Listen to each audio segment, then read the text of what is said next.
I'm Matt Rantanen, Director of Technology for Southern California Tribal Chairmans and Partnering in Business Development for Arcadian Infracom. And we're hosting this webinar today for ATNI, Affiliated Tribes of the Northwest Indians, on the 2.5 gigahertz tribal priority window. And with me is Jeff Blackwell and Irene Flannery. Go ahead and introduce yourselves. Go ahead, Irene. Oh, Irene, go ahead. Oh, me. Hi, this is Irene Flannery. I am the Director of Ameren Critical Infrastructure. I am a former FCCer, spent 14 years at the FCC, 5 of those as Deputy Chief of the Office of Native Affairs and Policy. So we're very happy to be part of this webinar. We are one of the entities, we're cooperating with a number of other entities, but we are one of the entities that is providing our services pro bono to help tribes and tribal entities apply for the tribal priority window. So thanks very much to ATNI for including us in this webinar. Very happy to be a part of it. Jay Chukma, my name is Jeff Blackwell. I work as the Chief Strategy Officer and General Counsel for Ameren Risk Management. Like Irene, I too am a former office chief at the Federal Communications Commission. I worked on 2 occasions in the Consumer and Governmental Affairs Bureau. Early in the millennia, I worked when the Bureau was young and growing on intergovernmental issues. I was the liaison to tribal governments. And then in 2010, I returned to the commission after working for Chickasaw Nation Industries in between 2 stints. I worked as the office chief of the Office of Native Affairs and Policy. I think I've spent probably somewhere around 12 years in total at the FCC. This time on the outside of government, I am involved in intertribal government associations as well. Matt and I actually co-chair the Technology and Telecommunications Subcommittee of the National Congress of American Indians, and have the pleasure and honor of working very closely with tribal leaders nationwide. I also have the honor of chairing the parent committee to our subcommittee, the Community Finance and Economic Development Committee. So 2.5 is a unique opportunity. We're very fortunate. I look at the list of panelists. We're very fortunate to have a representative from the FCC on the line. Oh, and I see an old friend, Danae Wilson, just logged on. But recognize a number of names. This is really an opportunity. We've worked together. So here at Ameren, we have Ameren Critical Infrastructure that Irene is the director of. So 2 former FCCers, 2 former federal regulators here. We've been working with Matt and Southern California Tribal Chairmen and the Google American Indian Network to prepare the materials that we have for you. And these are available to you. You know, that we want to spread these. They're not proprietary. We want to spread them out primarily because without a change in the policy, we're well within a 2-month deadline at the Federal Communications Commission to file these applications. And our major thrust today will be getting the application in place. Although we recognize there's a lot of talent in the Northwest, and like Matt, there are a number of tribal technology leaders that have built tribally owned and operated networks in the Northwest as well. So back to you, Matt. Well, I just wanted to say our host, Danae Wilson, is here from ATNI. Hi, Danae. And I did post the link to the presentation that I will be loading up in the chat. So. Oh, I think I was probably remiss for my friends from the Northwest who are Mariners fans. I just decided I'd make you feel comfortable. It's unfortunate we're not playing these days, but we'll see you again soon. Danae, did you want to say anything before I load the deck? Sure. I apologize for being late. It's our biannual general council meeting, so our membership meetings. And so I was listening to our law and order report and just lost track of time. So I apologize for being late, and I came right back over to the office. I just totally assumed that somebody plugged in the coffee pot late. I've got my jug with me. I would love to trade Bragnar colors with you as well. I look like a very senior elected official right now with this orange complexion. It's the orange tan that gives you away. All right, so I'm going to go ahead and share my share the presentation for folks, and we can start walking through this information. So give me a second. There we go. Share. Now, is everybody seeing a presentation? Is that Yes, a- can see it. Can see Okay. it really good. Thanks. Cool. All right, so this is the document that Google American Indian Network folks, Suzanne DePoe, Chris Easton, and Amron, both Jeff and Irene and myself have put together to aid tribes in a general understanding on the 2.5 gigahertz tribal priority. And hang on, I gotta click on that to get, there we go. I was saying, Matt, can I interrupt you one quick second? We're asking, Sure. we got a chat asking for the link to be posted one more time.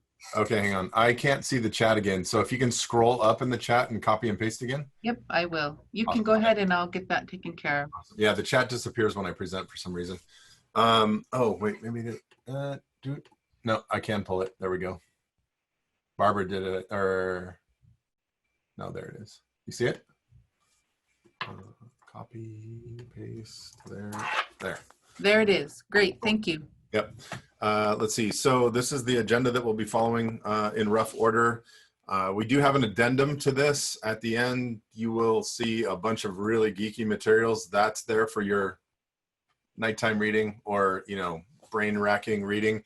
But for those that understand networking and some of those components, it's there for your viewing. We aren't going to cover that today, and we will be glossing over a couple of these slides since you have access to this and focusing on the details of just applying for the window itself. So we're going to talk a little bit about networks and spectrum. For those of you on the call that may not know about this, you know, it's a valuable piece of the puzzle to solve your connectivity issues in Indian country. For instance, Red Spectrum in Coeur d'Alene, Idaho, Tribal Digital Village Network in Southern California, Yurok and Karuk tribes in Northern California. These are all tribes that have used spectrum to solve connectivity to support their tribal communities and their tribal lands. And the spectrum that we're talking about today is 2.5 gigahertz. And it is a very nice piece of spectrum because it is going to still go to auction after we are done with this tribal priority window. So they haven't restricted its power usage. And it actually is a fully functional band of spectrum where if you have unlicensed spectrum that's available to the general public to use, the engineering office at the FCC has reduced the power abilities of the public space spectrum so it doesn't interfere too much with each other. And that has made it less useful to doing the things that we need to do with it to connect our communities. So this is a chunk of spectrum that allows you to connect homes, tribal buildings, municipalities, and it has the right power you would need to build out a network. We are going to I'm just trying to see, hang on a second. Jeff, step in at any point with this, because I think you and I can talk about the value of this, and then I'm going to get to the specifics with Irene.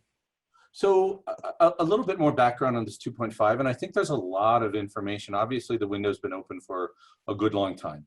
And I think, and there are multiple organizations that have been involved in the space, including one that I'm sure a number of ATNI tribes are familiar with, MuralNet.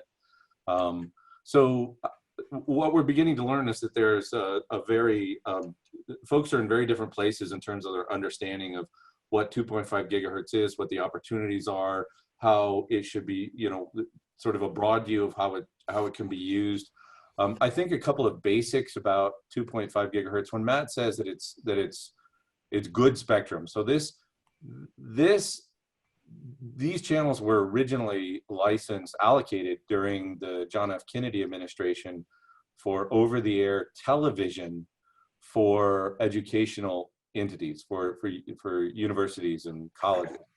And so if you're as old as I am and you remember over-the-air television, you remember the difference between what black and white TV was and what color TV was, that it could come in Technicolor and could carry stereophonic sound, and how powerful it was. Well, that's because of the qualities of these types of frequencies. So while it isn't necessarily beachfront property, it is certainly better than the kinds of stuff that people are routinely familiar with, like your old phones at home that were wireless, or the stuff that you use for baby monitors or garage door openers.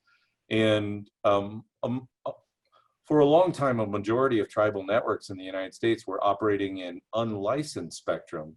So they were having to put up with an amount of interference.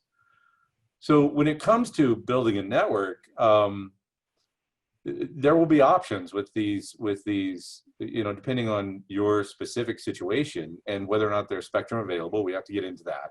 But there are options for building networks. There are also other options that we'll get to that we want to make sure you're aware of, because not every tribe wants to build a network. Sometimes they want to be the landlord to that network. And it's very important to think about spectrum as being part of the digital divide puzzle. The other thing that I want to reiterate and make sure people understand is that it is the FCC's duty to see this spectrum utilized. So if a tribe does not assert their cyber sovereignty in this environment and go to the FCC and get the licenses with this tribal priority window, it will be auctioned, and there will be an entity that typically they're, corporate entities or venture capitalist entities that will purchase the license and then own even more spectrum over your reservation. So, yeah. So the simplicity, and we have a couple of diagrams coming up too, the simplicity of building a network that supports this tribal priority license will display in a next slide, but it can be a real easy thing to build a network that supports your community, and it can be an extremely complicated thing once that takes a life of its own and grows. And the message that we want to get across is that the build out requirement is simple, and we'll show that later, and that shouldn't be a fearful or a thing that you would be afraid of in the long run, because there is a long run up to your first commitment and timing.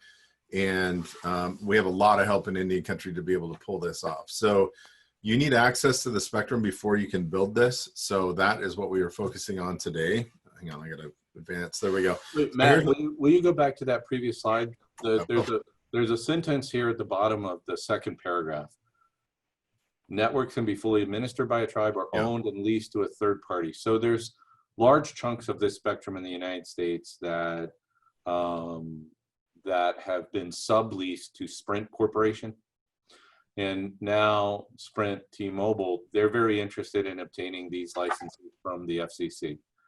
So to the extent that there is a method by which a tribe would be able to comply with those build-out requirements by working with an existing carrier and subleasing the spectrum for build-out.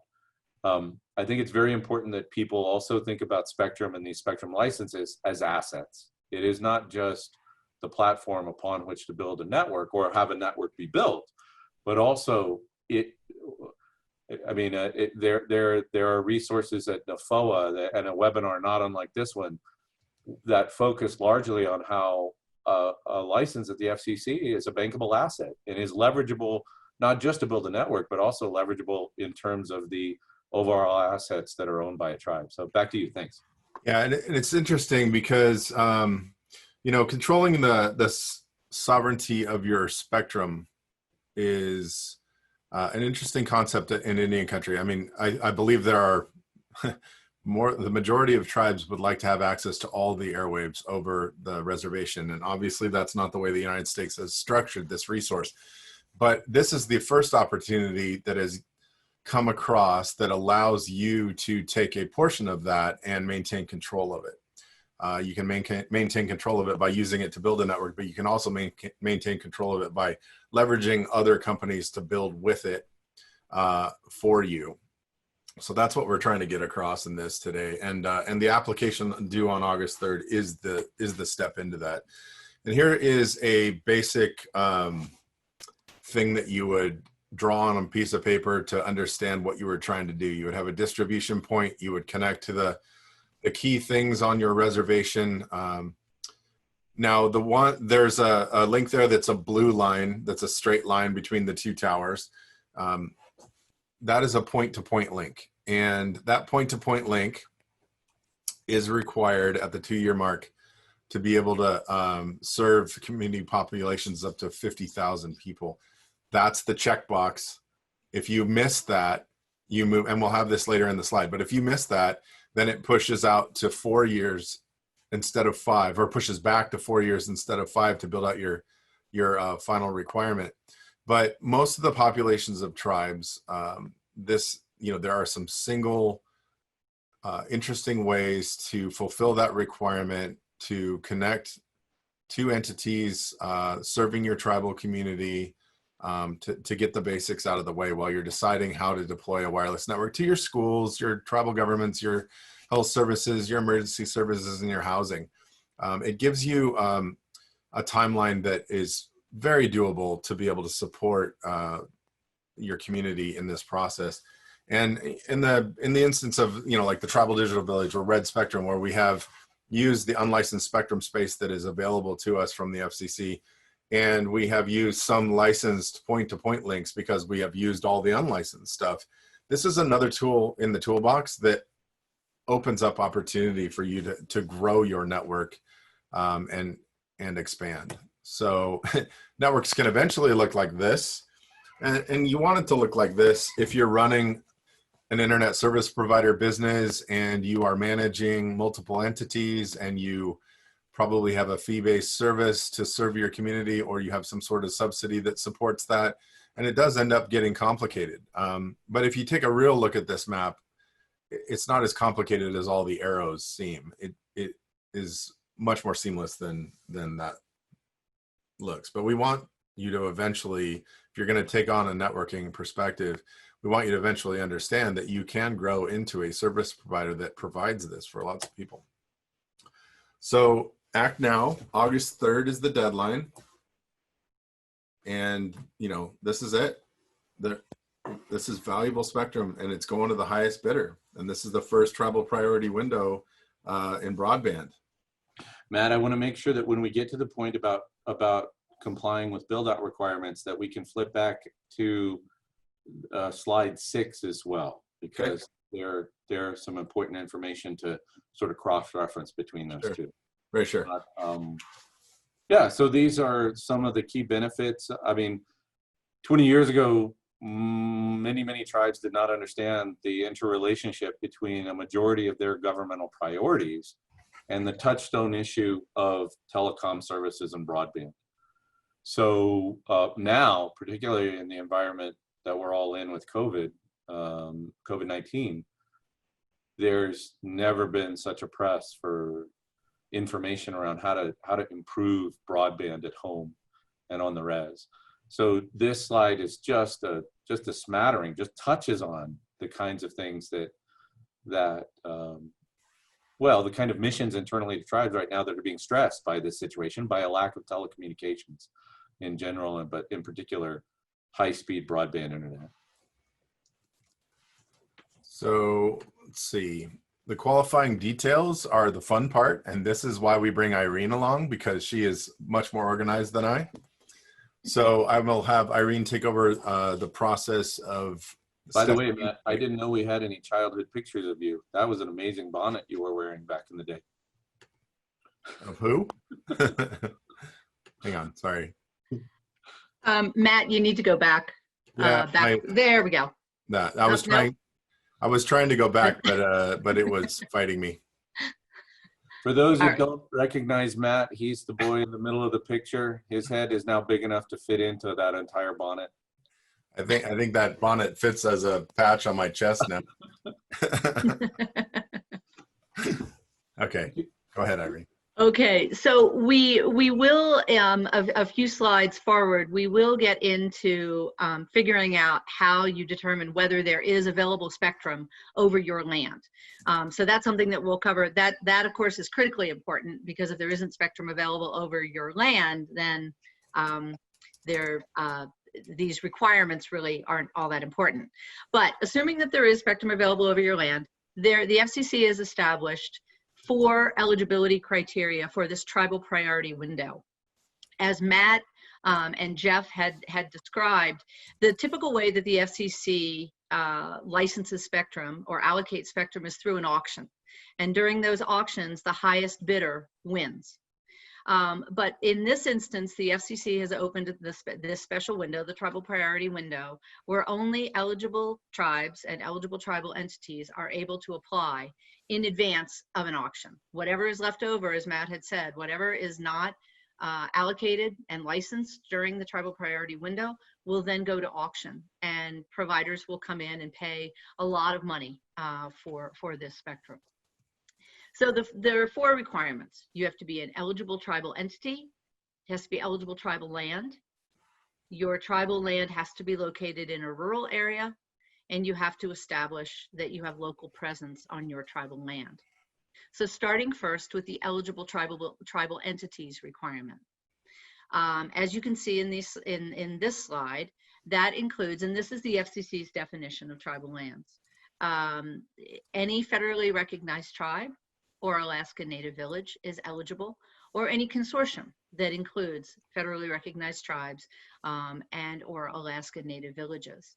So that's the easiest qualification, is if you are a tribe, a federally recognized tribe or Alaska Native village. But tribal entities are also eligible to apply during the window.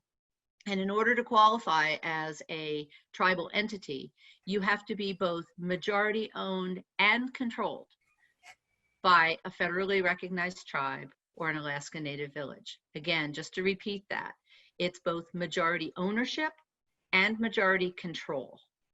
And then as part of the application process, there is an eligibility exhibit that is attached to the application. It's an all online process. And so the tribal entity has to provide documentation to establish that there is that tribal ownership and control in order to comply with this requirement. The FCC has explicitly said in this context that an eligible tribe or tribal entity does not include Alaska regional corporations or other entities that are owned by tribal members as individuals. Alaska Native villages are eligible, but the regional corporations are not. All right, next slide, Matt. So that's eligibility criteria number 1. Number 2 is eligible tribal lands. So essentially, going back to the definition of an eligible tribe, it's a federally recognized tribes. Again, this comes straight from the FCC's rules. A federally recognized tribes, reservation, pueblo, or colony. A former reservation in Oklahoma. It's a bit of a misnomer, but that's what's included in the FCC's definition. An Alaska Native region that was established pursuant to ANCSA. An Indian allotment. Hawaiian homelands are also eligible, and Hawaiian homelands were designated and created pursuant to the Hawaiian Home Commission Act. And then this final category is off-reservation lands if they were designated by the FCC as tribal land as of July 10th, 2019. Where this comes from is within the FCC's Universal Service Lifeline rules, where a process was created so that a tribe could come to the commission and ask for additional land that didn't fit within these other categories of the definition to be considered tribal lands for purposes of the Lifeline program, which is the Universal Service Subsidy program for low-income households. The reality is that this process has been in place, has been available for a number of years, but only a couple of tribes have taken advantage of that process. And the FCC closed that opportunity as of July 10th, 2019. Apologize. Did I jump 2 slides or 1? No, that's fine. The next one, so it's an Yep. eligible tribal entity, eligible tribal land. Qualification number 3 is rural. So the FCC has imposed the requirement for the tribal priority window that it not just be tribal lands, federally recognized tribal lands in Alaska Native villages. They have to be tribal lands that are located in rural areas. All of the land for which you're applying has to fit within the FCC's definition of rural. So the definition in the 3rd bullet there is rural tribal lands are tribal lands that are not part of an urbanized area with a population of 50,000 or more. So as part of the application process, the FCC has created shapefiles for every eligible tribal land. If you use the FCC's shapefile, then that is prima facie, or essentially you're deemed to meet this requirement if you use the FCC's shapefile. The only qualification to that is if that shapefile contains any urbanized area with a population of over 50,000, then you still have to demonstrate that rural nature. If you choose to use your own shapefile, which is fine, you don't have to use the unmodified FCC shapefile, but then you just have to provide more information in your eligibility exhibit to establish that all of the area fits within the FCC's rural definition. Okay, so on to requirement number 4, local presence. Now, there's been, the language is a little conflicting in the FCC's procedures public notice. They released a public notice explaining what the procedures would be to apply during the tribal priority window. So on the one hand, if the applicant is a tribe, you're presumed to have a local presence on your own land. But the FCC is still asking for some additional information to demonstrate that, in fact, you do have that local presence.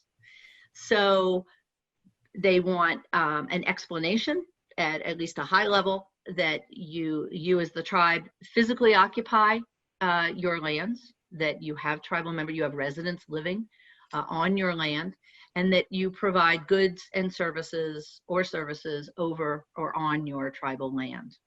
So just providing a bit of additional information. What we're recommending is that you make the statement that if it is the tribe that is applying, and you cite what the FCC has said in their procedures public notice, that the tribe is presumed to have local presence, but then in an abundance of caution, you provide a little additional information as to the fact that you do actually physically occupy your land, and provide at least a little bit of information on the fact that you provide goods or services on your land. Hang on, Matt. Oh, sorry. That's okay. In Alaska, the rules are just a little bit different, but local presence outside of the ANCSA area can be established by showing a community connection to your lands.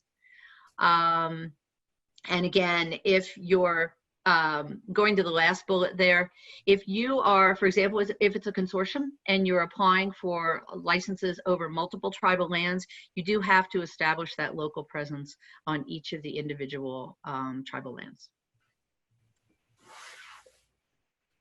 Okay, I think we're done with that slide. Did you want me to take the overlay license, or would one of you gentlemen like to take that? Well, I think we just ought to reiterate. Jeff's cup of tea. Yeah, no, I think we ought to just reiterate that there's an eligible tribal entity requirement. It's the tribe, a consortium of tribes, or an entity majority owned or controlled.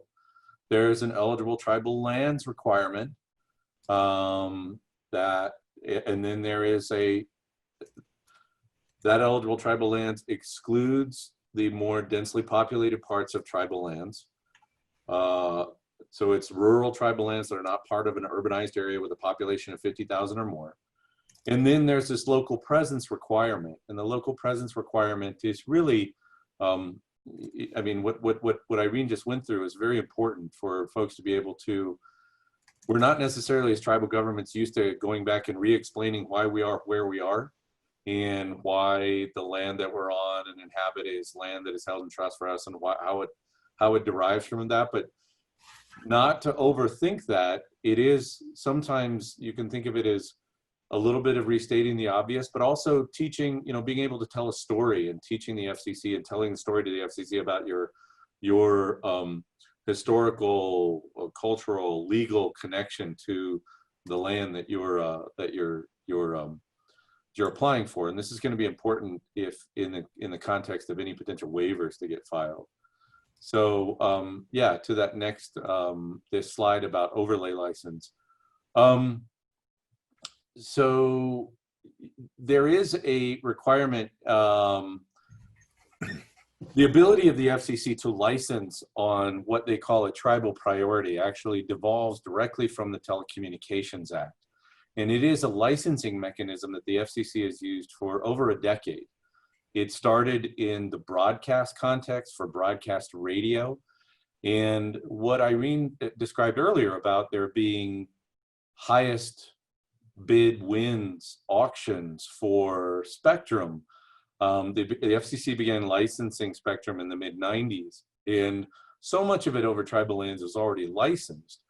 And when the FCC had the opportunity to take a look at how to increase radio station ownership in the late, in around 2007, 2008, 2009, it looked at the potential of creating other mechanisms other than auctions. And the FCC does have authority to do what are essentially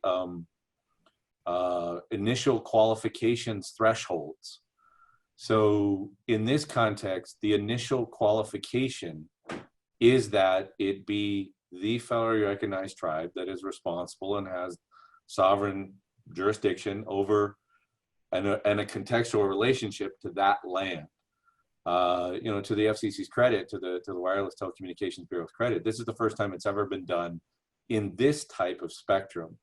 But there have been a number of tribes who've been very successful in obtaining even full power commercial FM radio stations using a tribal priority licensing.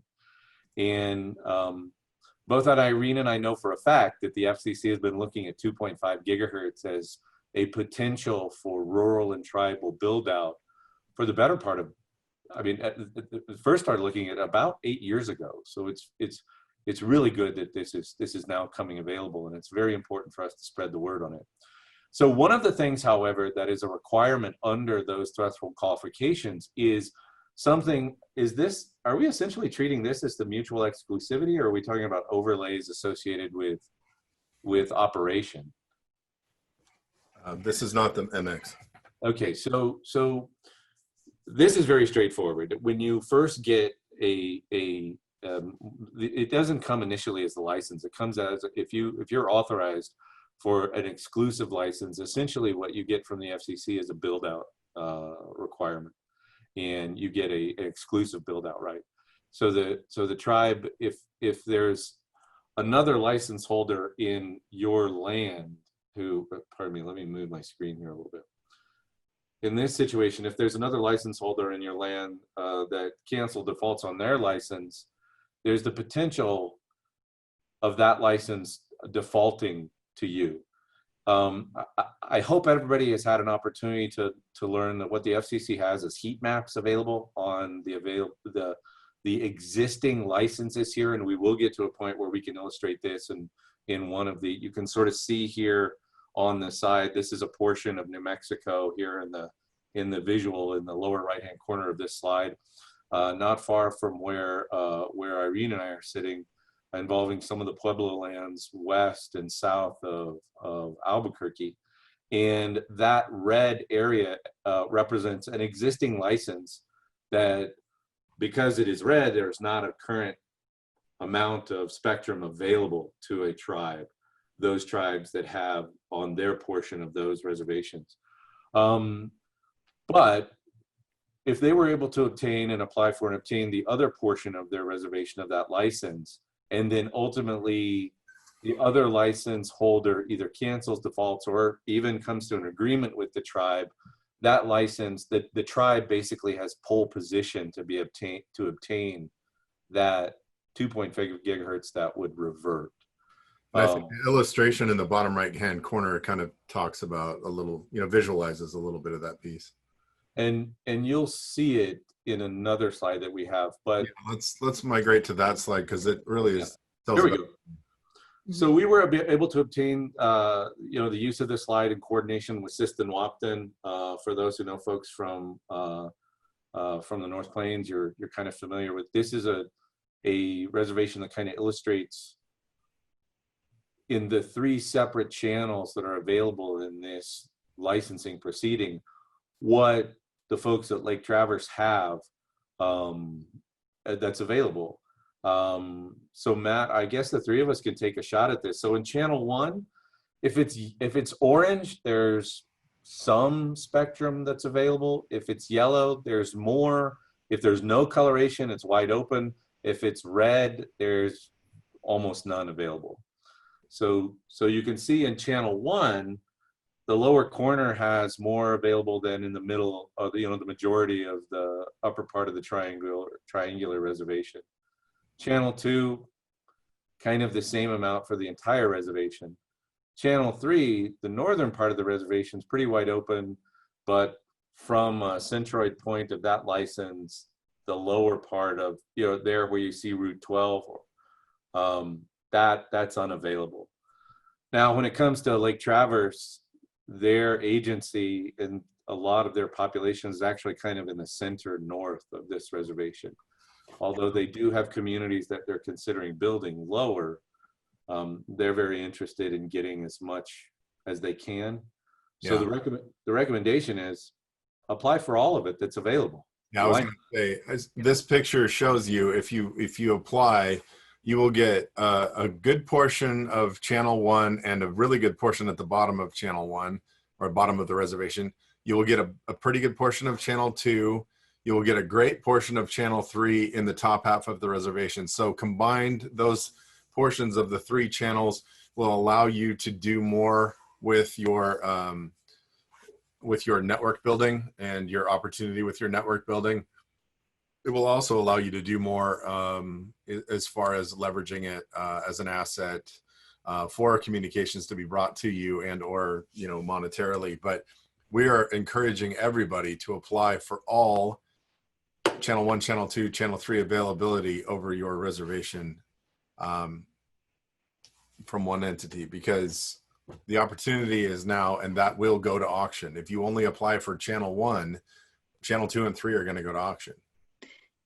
Matt, just to add, the only time that you would not want to apply is if within a channel it's completely red. Yes. If it's completely red, that means that there is no spectrum available. But if only a portion of the channel is red, as Matt and Jeff have both said, apply for whatever is available in every channel, in channel 1, 2, and 3. If you want to see what that looks like, come down to San Diego, look around the map in San Diego, and most of our reservations are all red, where there is no channel available at all.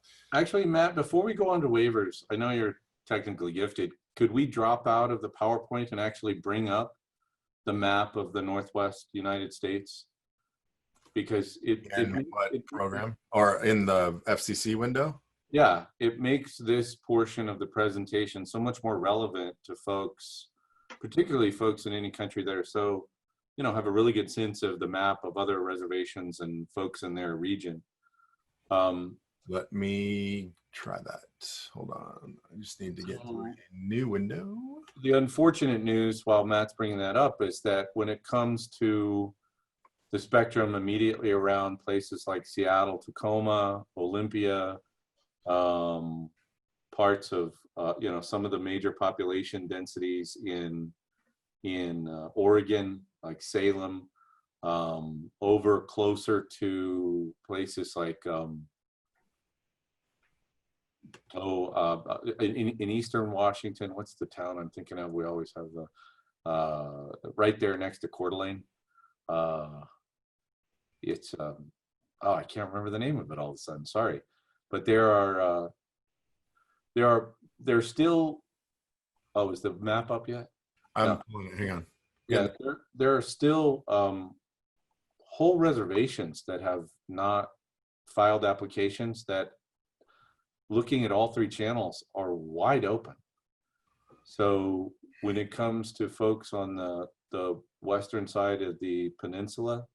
Okay, so where do you want to look? Here, let me share screen. Yeah. Hang on. I'm sure that this is a screen that folks like Danae, who chair the ATNI telecom committee, telecom utilities, who co-chair that, look at. Are you looking at my screen now? You got to show view entire map. Okay. Come on, button. And then take us up to the northwest. You can just click in.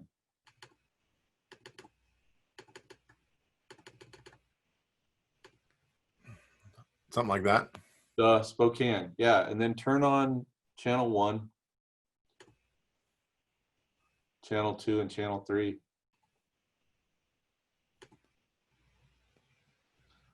Wow, that was interesting. I was expecting other circles to show up, and they just got darker. Yeah, they don't get terribly darker. So in other words, in Spokane, you don't have any channels. Spokane, but for instance, like I don't know if anybody's on the webinar from Umatilla. So Umatilla, south and east of Yakima, you down a little bit from where your cursor is, right there. If you turn off channel 1, channel 2, channel 3. So 3 is unavailable, but 2 is available. Well, and then unclick 2 if you just want to see 1. Yeah. So 1 is wide open. It looks like channel 1's wide open. Yeah. And channel 2 is a partial, and channel 3 is used.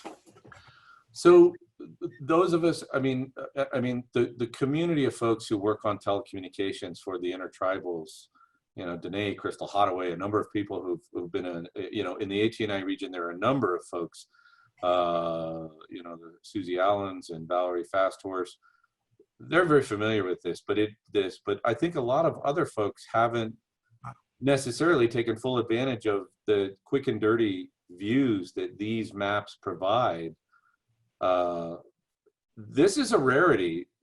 Typically the FCC can make, and I can say this as a former FCC guy, because there were times where I made things more complex. Sometimes these processes at the commission can be very complex, but this 2.5 gigahertz situation, this proceeding is relatively streamlined and straightforward and available, and dare I say, pretty easy. But it's just like any other line. You got to get into it to get out of it, and now's the time to start acting. So if you go over to the western side of the Olympic Peninsula, where Quileute and Ho and others, Quinault, what we're all hoping and assuming is that folks are in progress. We like, I think everybody else has kind of heard that there's a bit of a backlog out there, and just processing applications with some of the folks who are doing these pro bonos or helping tribes kind of visualize and conceptualize or design the networks on top of this. But I'm just going to say flatly, here we are on Juneteenth, and it is very important. Quality is job 1. Get the license. There will be time. We are aware that there are certain situations where the application came hand in hand with the design of a network, and that conceptualization might have slowed things down in certain areas. I did, for those who were on the call earlier that led to this webinar, I was asked to do a presentation by Terry to the ATNI tribal leaders, and there were multiple tribal leaders who said, well, we don't have the spectrum. And not to throw Ron Allen under the bus, but Ron said, we don't have spectrum. And I said, Ron, you do. I'm looking at it right now. I have all 3 channels turned on, and I think there's spectrum available in that area. But we would have to, of course, dial into the specifics. But just looking at this map, and it looks like there's a large number of the ATNI tribes. You know, there are a significant number that, of course, do not have the spectrum available in 2.5 gigahertz, and we're all just going to have to help them try to find other options to get access to spectrum. Tell you what, it looks a little better than California. Watch this. Well, it looks a little better than Oklahoma as well. Yeah. Yeah. And it's also important to drill down channel by channel. So Yeah. when you click all 3, it's the combined kind of the worst case scenario. So one channel that has none could make it look like there is no spectrum available. So drilling down channel by channel it depends on, depends on the region, may give you a little better picture, because there may be, as we looked with Sisseton and Wahpeton, there was way more spectrum available in channels 1 and 2 than there was in 3, except 3 had the regions where it was, the part of the reservation where it was available was almost wide open, with then a smaller subsection that had no spectrum available. Yeah, and to build a network, just so to relate this back to actually, what does it mean if I have all 3 channels or 1 channel or part of a couple channels? As I said before, this is a tool in the toolbox to build networking for your community.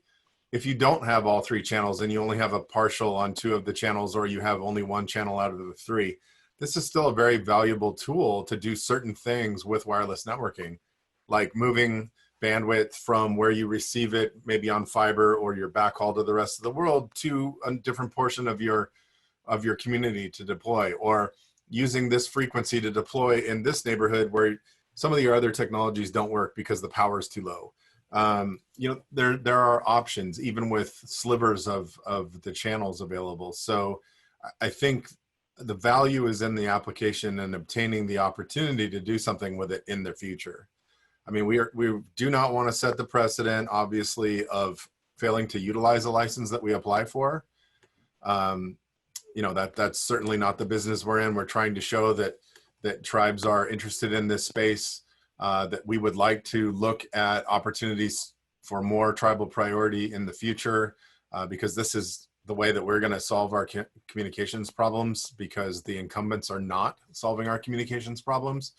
And setting a standard where, we are applying for licenses and using them properly, and working within the confines of the restrictions of the license, we're willing to do that and make that work. But absolute worst case scenario is you forfeit your license back to the FCC if you don't meet out your requirements. Would you like to go back to the presentation, Jeff? So I just would want to make the offer, and want to make sure folks know there are a lot of organizations that are bringing a lot of skill pro bono to this world, and whether it's us, whether it's anybody else, we want to do all that we can to help people get moving in this, and get the tribes powered up and get them resources. I have heard from certain tribes. I got a call last week, actually, earlier this week, from a tribe that had heard about one of the webinars, and they said, well, we're almost done retaining the attorneys to do this application for us. And I said, aren't you aware that there are a whole bunch of organizations that are doing this for free? I think the assumption is that there are a number of these that are going to be in progress and be filed. But however we can work with you, Terry, Danae, others on this call to help spread the word and just get people in progress to apply for the licenses. That's the whole point of this webinar. But yeah, it's time to, I think, return to our slide deck. Okay. I'm attempting that now. It wants to be funky. Hang on. I have 3 monitors, so you know it's a shell game at this point. A monitor shell game. Oh, It really is. that's a first world problem, Matt. Hey, I'm sitting in the middle of the Paula Indian Reservation, so it is a tribal problem right now. I thought you were on the Millennium Falcon, man. Oh, well, that's my disguise. I'm a Wookiee. Okay. So where did I not? No, this is what we want here. Hang on.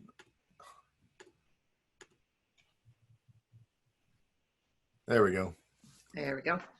Present. All right.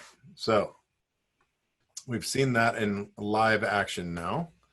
Mm-hmm. And so we're going to talk about a waiver about, I don't know, that long, right, Irene? Yes.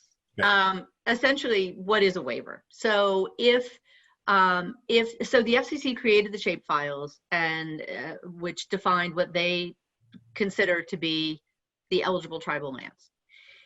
If there is land outside of what those maps show, for example, land that has not yet been brought into trust, if you want to apply for a spectrum license over that land, you need to submit a waiver, a petition for waiver to the FCC.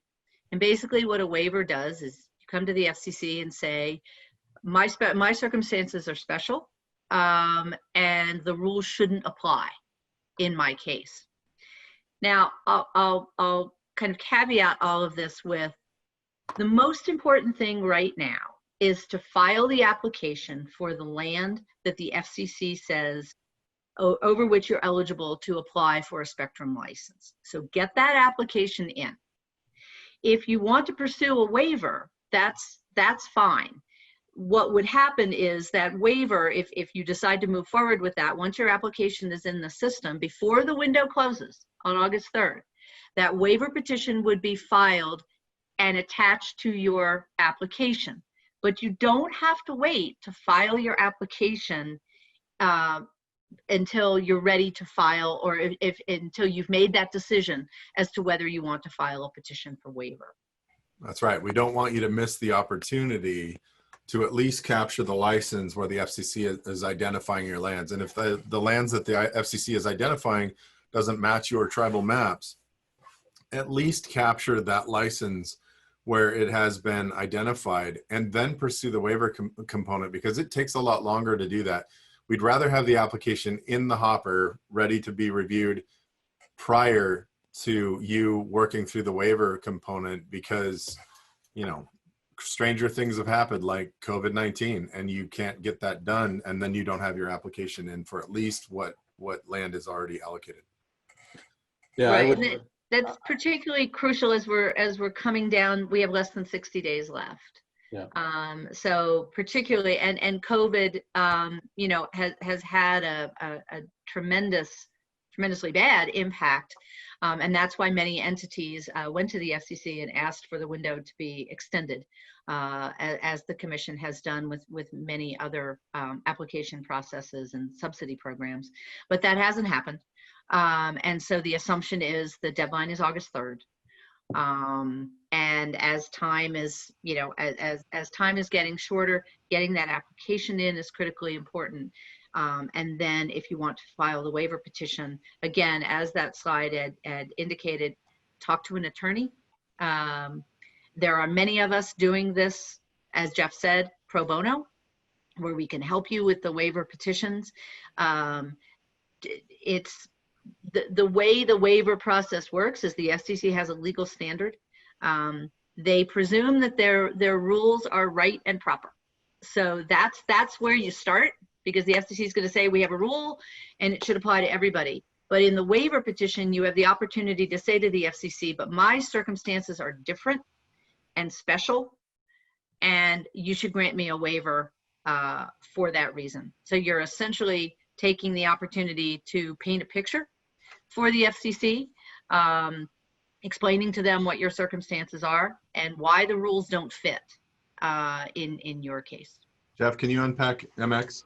Actually, I want you to go back to the waiver for a little bit, because I want to buttress and add a little bit more to what both of you have said. So most certainly, let me put it in real simple terms. With the timing that you have left, that anybody has left, it is probably a good idea to go ahead and apply for what the FCC is ready and willing to give you. To the extent that you have off reservation trust or fee that's not held in trust, or you have lands that have a historical context to where your people go and fish or rice, or you have a treaty right or usual or custom areas.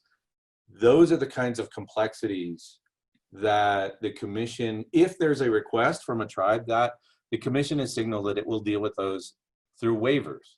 So the areas that are identified on the map that we just talked about, those are things that are available, and there's a presumption in the procedures public notice that those are the lands according to those tribes.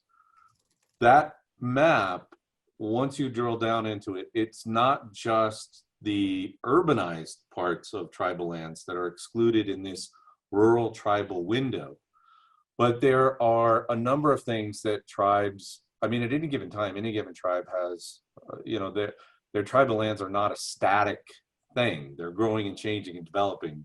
You have plans going forward. We've been approached by a number of tribes with situations, for instance, like one that said, we have a large housing department that's held in a housing subdivision that's held in fee. We've been working getting it into trust, but it's not currently in trust. And it's within our former treaty area boundary.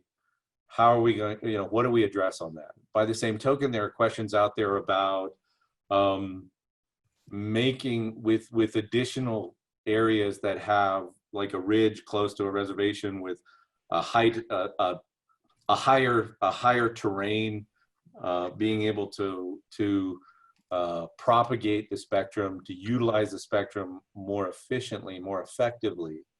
Kind of not necessarily a federal Indian law type of waiver, but a technical need waiver.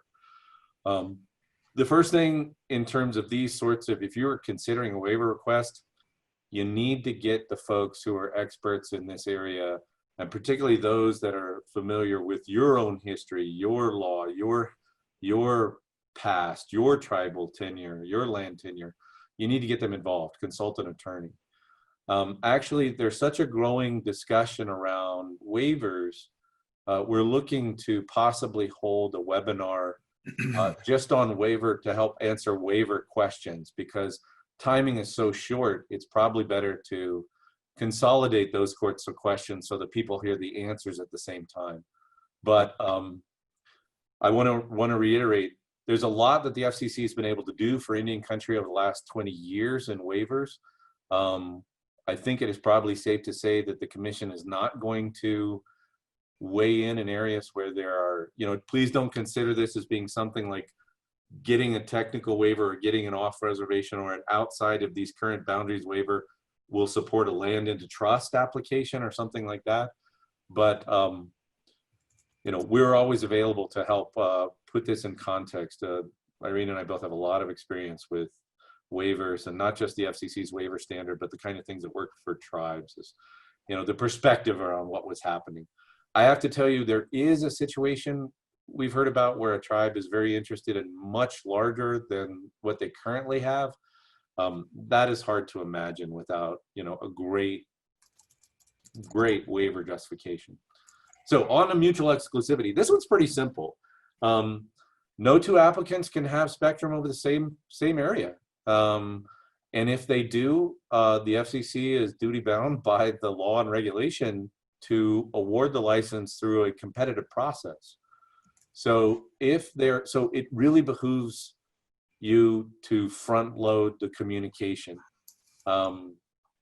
So if there are areas that are very close to each other, in not so many in the Northwest, but in other parts of Indian country, there are tribes that are right next to each other, and or that may have an interest in the same area.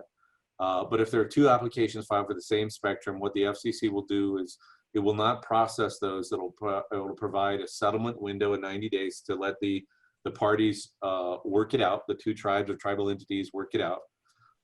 One way to work it out beforehand is to actually create a consortium. Don't have a lot of time to create a consortium though. During that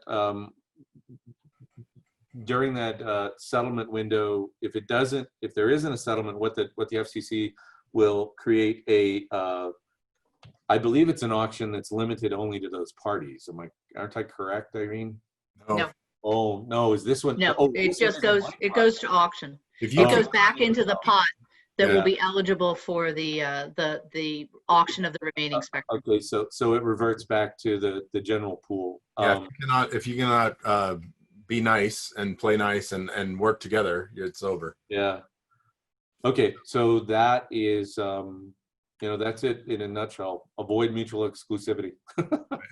Don't get in next. And here's where we're giving general information to tribes that are big enough to have multiple entities that are eligible, is that, look, have one entity apply. If you have multiple channels or multiple portions of channels available, each entity can still use the license as you deem fit within the community, but one entity apply for it. And then like your utility authority can use it for some things, your tribal government can use it for other things, and your education or your tribal college can use it for other things.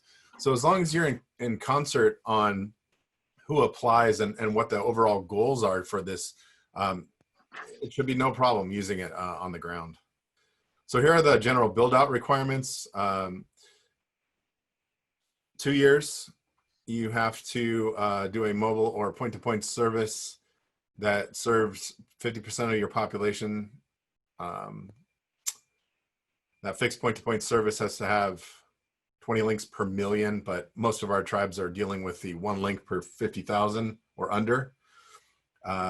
Navajo with roughly 135,000 on reservation all the time. That's probably scaled up since jobs have closed and people might have moved home during the COVID-19.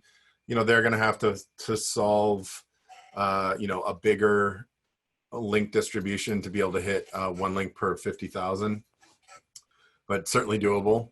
And then at 5 years, that is 40 links per million or 1 link per 25,000, which also incorporates a lot of our tribes. So it's a really simple build out. If you fail to meet the 2-year mark, your 5-year duration reduces to 4 years and speeds that timeline up to meet the 5-year requirement. But again, as I said, there are many, many tribal organizations that are technically savvy, that can walk an IT person through a process.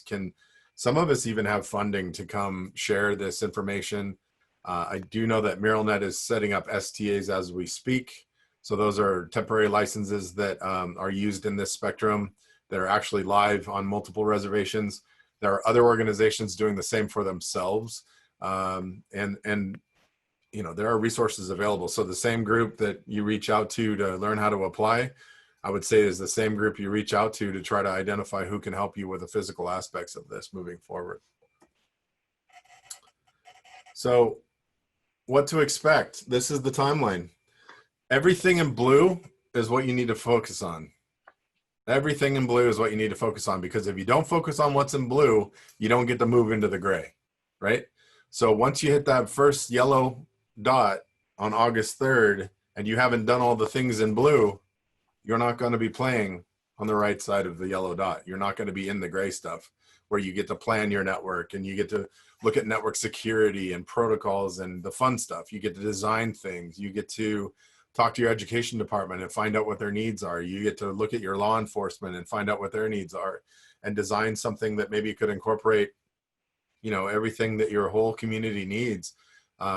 Obviously 2.5 is a great tool, but if you have a fairly complex scenario and multiple entities, you might be needing more spectrum to do that. There is a whole unlicensed swath of spectrum to use where you can integrate this into it. But focusing then on the blue, you have to find out if you have spectrum available on the map on the FCC. You have to identify and educate your tribal authority to be able to sign off on this. So your tribal leadership, coordinate competing claims. That's work with your entities. Do you have a tribal college that also wants to apply for this? Do you have a utility authority that wants to apply for this? Or is the tribal government going to be the sole entity applying? you coordinate those. You have an authorized signatory that signs off on, the documents that need to be put in, and then you apply. You get an FRN number. You submit Form 602, which identifies your ownership, that you are the tribal entity. And I will say, and Irene said this before, is it's much easier to apply if you are the tribal government than it is if you are a tribal college, 51% owned, because you have to show way less backup documentation to prove that the tribe is your 51% owner and operator. So the tribal government has the easiest path. And then, create your shapefile from the FCC's map, and then submit Form 601, which is online. If you search for a Form 601, you're going to get a document that's like 120 pages long. If you go through the process of applying online, they have scaled that down to what is needed for this application for tribes. So please don't be discouraged by things that you search in Google. Let's see. I think we are at a point. I just did all that.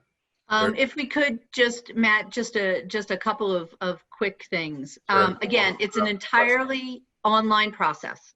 That includes applying for the FRN. That's what the FCC, it's the FCC registration number. Anybody that does business with the FCC, whether you are a licensee or whether you're required, you receive subsidy dollars or have to pay in to the FCC, you have to have it. Basically, it's a tracking number. The 602, that's the ownership form for tribes that are applying, and it's not as complicated. It's not that complicated a form anyway, but for tribes applying, the FCC has said you basically fill out the basic contact information on the form. You don't have to fill out the attachment, which is more of the getting into, what percentage of your entity, who owns what. You attach a list of your tribal council members or whatever your governing authority is, with basic contact information and address and their title. So the 602 is an easier process than for tribes applying during the tribal priority window. And the 601 is actually the application form. And again, as Matt said, it's completely online. The FCC isn't going to take paper applications. And the FCC has actually done a good job of, if you have all of your documentation ready to go, it's a pretty easy process. And they've created a step-by-step guide to help you through. But there are also many of us, as we've said, who are offering our services pro bono to help with this process, if you would like. Yeah, I want to pull something out of the chat. We were talking, I was typing it at the same time, but August 3rd is the drop dead deadline for this to be submitted. It is not the day you should apply. Let me just rewind you to today, right now. This process should start as soon as you can get onto the computer to start, if you have your pieces together, to start this process now. Notoriously, things happen, right? So at the last hour, the 11th hour of application windows, systems crash. Too many people try to apply at once and the system won't respond. Heaven forbid some other technical snafu happens outside the control of everyone. So we advise people to start this process now. We have heard a varying range of timelines on it, how long it took me to do this. I have heard as little as 15 to 20 minutes, but they had every single document in hand. They had the tribal leader sitting next to them. They walked right through the process, done. And they accepted the FCC's map, as was, no waiver. I've heard somebody that is very technically knowledgeable apply for this that took them 2 weeks. Not because it took them 2 weeks to get through the application. It took them 2 weeks to go back to the chair, to get a signature, to write a letter, to write the support, to get the documents. They did it all kind of on the fly. They built the airplane after they took off. So it's better to kind of look through this, get kind of your ducks in a row and your signatory in hand with you, and then start the process, because it can take under an hour. And Matt, on the next slide, where again we've gone through before the eligibility, those 4 eligibility requirements, again, to be you have to be an eligible tribal entity, eligible tribal land, It has to be rural. Your land has to be rural, and you have to establish a local presence. That is what the FCC refers to, establishing all of those that you qualify under each of those criteria is contained in your eligibility exhibit. You can do 4 separate eligibility exhibits if you want, 1 for each criteria, or you can put it in a single document and just have a section for it. That's actually the more efficient way to do it, but it's easier to upload 1 document than to upload 4. But again, having all of this information compiled and ready to go, you go online and start to apply. The process is pretty easy. So we've done that several times. I'm just going to go, okay, so here's resources. I'm going to leave this slide up, but I'm going to ask Danae if she wants to open the chat or open the ability for others to speak. I think we have about 9 participants. We've answered most of the questions in the chat between Danae, myself, and Jeff typing into the chat while we weren't talking, or at the same time. That's why I'm not talking well. But I think, you know, if there are any questions, let's ask those now. We have about, I think, 10 minutes left to address anything that hasn't been caught. Jeff has put up everybody's contact information. I put mine up. Danae put a couple of ours up throughout the chat. Please grab those. I don't know, Danae, if you can capture the chat. I know it's doable. You could maybe save the chat and email it to the participants. Sure. So everybody's microphone is unmuted, so you are able to speak if you'd like to. If there's anybody that would like to say anything at this time. Yeah, so you have the ability to unmute yourself. Some of you still on mute, but you have control now. David, did we answer all your questions? Because I know you had a few. No, I was going to ask you. So I actually found out we have an FRN. We actually have a license of some sort with the our law enforcement. Okay. And there is an FRN. I'm trying to track down who applied for it and where it's at. Oh, here, let me touch on that. You can have a second FRN, and to speed up the process, just apply for your second FRN. They can. Yeah, it's actually advisable to do that because it helps you track and separate, and those will have different renewal requirements. Yeah, there's no. Yeah. Yep. So that bypass. Okay, cool. Yeah. And anybody else? Barbara, thanks for posting those links in the chat. No, Irene helped me with a couple, because if you go on the MuralNet, I started the application with the one that MuralNet has to help us fill out. One of the questions asked if you have any felonies. So it was really good to find out that with the tribal application, that part doesn't actually That's right.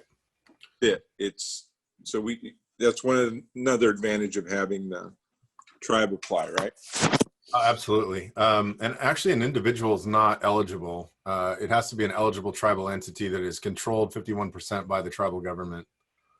So there are a couple applications on the FCC that show as an individual has applied.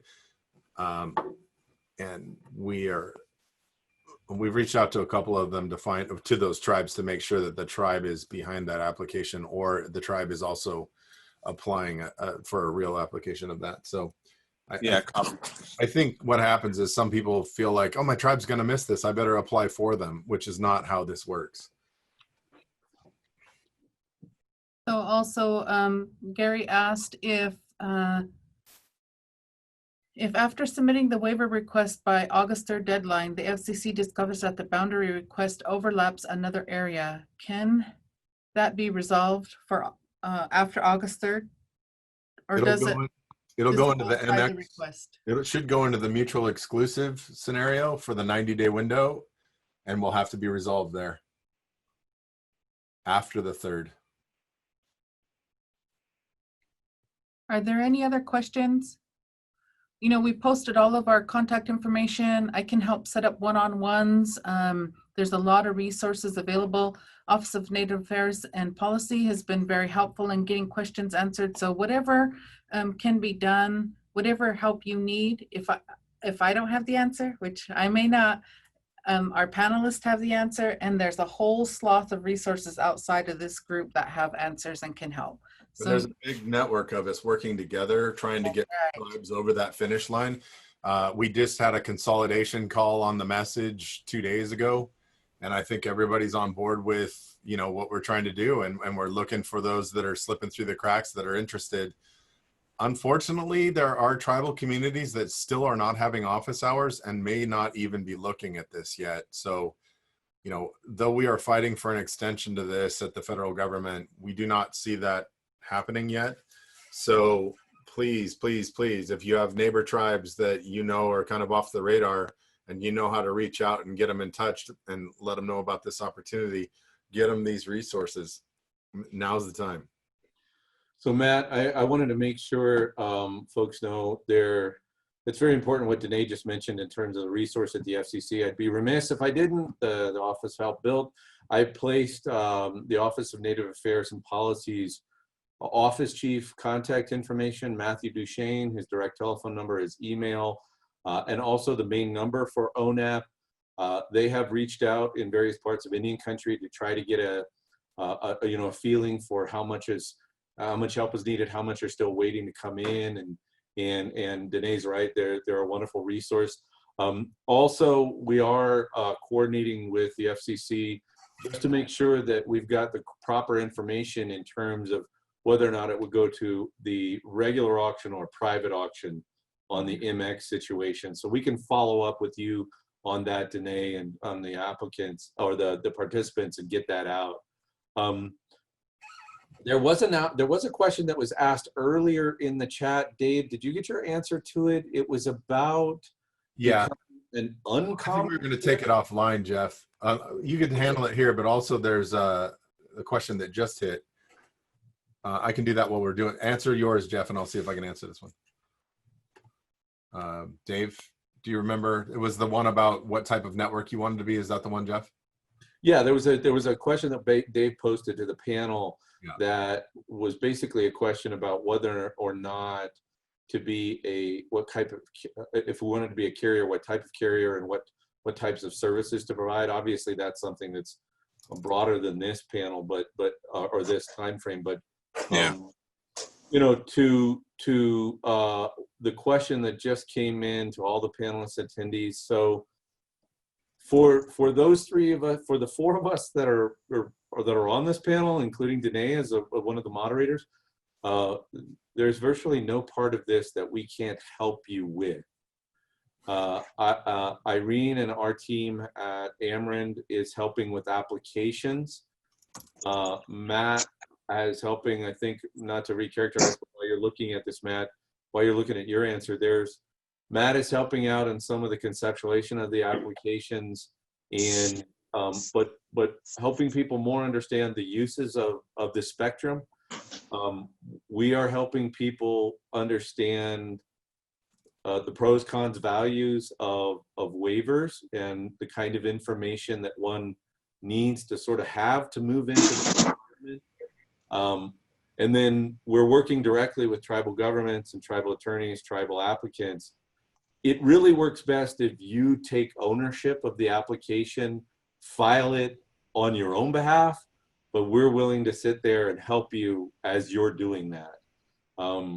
So it's not, we're trying to help as much as we can, but in terms of the capacity that SCTCA has and Ameren has, we have capacity to help on virtually any issue we've spoken about. Gain is not here. Actually, the picture you're looking at, the lady whose pen is in her hand is Suzanne DePoe, an engineer at Gain, and they are bringing resources. Google American Indian Network is the group of American Indian employees that work for Google, and they're very interested in trying to help in any way they can. They are not, they don't have the legal background necessarily, but in terms of technical need, technical help, and just being hands on deck when bodies and minds are needed to help a tribe. So Irene, Matt, Danae, please add anything to that. I think this is the whole point of having this webinar, was to try to help bring resources in an environment where we see lots of applications available. We do expect that some of those are in progress, but we've heard that there are others that aren't. And we do need to get through COVID. We do need to get through these communications chains to get to the tribes to help them. We have I 2 just minutes left, wanna- so Irene, go ahead and close out. Yeah, Sure. I was just gonna say, let's wrap up and close out here. Go ahead, Irene. I just wanted to reiterate what Jeff was saying. If you have any questions, please consider us a resource. We're happy to do whatever we can to help. And as Danae said, if there are questions that for whatever reason we can't answer, we certainly can find the answers and help you find the resources. So look forward to hearing from folks. Absolutely. Thanks very much for your time today. And I hope we at least opened, some resources for access to maybe getting across the line with this. Please share this information with those that didn't attend today. I know everybody's got a busy schedule and it's hard to sit on a Zoom for 90 minutes. So, we're all out here. If you want to talk networking, many of us have examples of networks that have been built. If you want to talk about process or if you need help with the application, all of us are here to direct you to where that can be done easily. So thanks. Thanks, Danae. Thank you, everyone. Thanks for participating. Have a Thank great you, everyone. weekend. Have a good day. Yeah, thank you guys for presenting. That was great. Thanks a lot.